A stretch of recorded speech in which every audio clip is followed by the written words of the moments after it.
Jinling 250 quad bike for sale on eBay. In the paperwork it comes with its V5 registration document, 2 former keepers.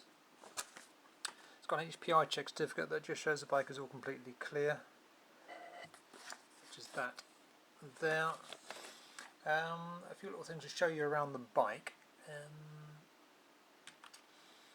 Both rear wheels creak, I've noticed, when you wheel it slowly backwards and forwards. Now the wheel nuts are tight themselves, so I would say there's probably some design fault. You probably, if you grease the hub and then reassembled it, I don't think it would do it anymore, but I haven't tried that. There's nothing cracked or broken as far as I can see, but it just kind of creaks a bit when you're pushing it around. This exhaust on the bike sounds, it's got a pair of exhausts, they sound kind of quite loud to me. It might be louder than you want it to sound, but anyway, there's that. Sort of a punchy sort of noise. The rear reflector is missing from here. When the first MOT is due in 2014, you're going to need to do something about the reflector on there. I've noticed that the lights and that kind of thing on the bike work when the engine is running, which seems a bit odd to me. Things like the brake lights and indicators and that. Most bikes that you have, the battery runs things like the indicators, horn and that, but this one the engine needs to run, so that seems a little strange, but I guess that's probably the design of the bike. I've noticed that the chrome on the switches is poor. Also this handlebar clamp is poor on the chrome, and the levers as well there. There's a lever dangling off this piece there, which is this leaf hanging off a cobweb on there, so that's not a mark on the bodywork. I've noticed that this parking brake lock mechanism wants a bit of attention.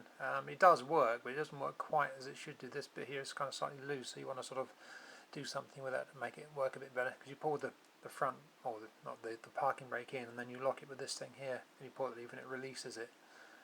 Anyway, I could do a bit of attention on that. That's just another view of it.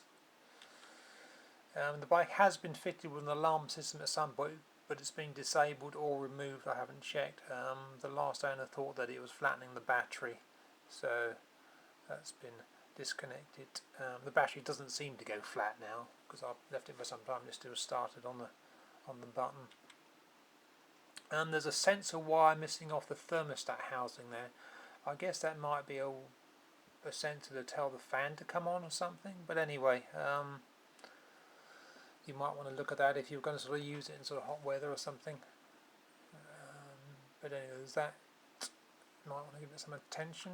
And that's it. If you've got any other questions, just ask. Oh, there was one thing I was going to say was, my general opinion of this thing when you're riding on the road is it's not really that suitable for road use.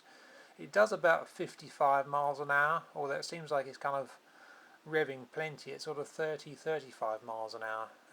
The gearing is perhaps more suited to off-road or sort of acceleration kind of sort of riding.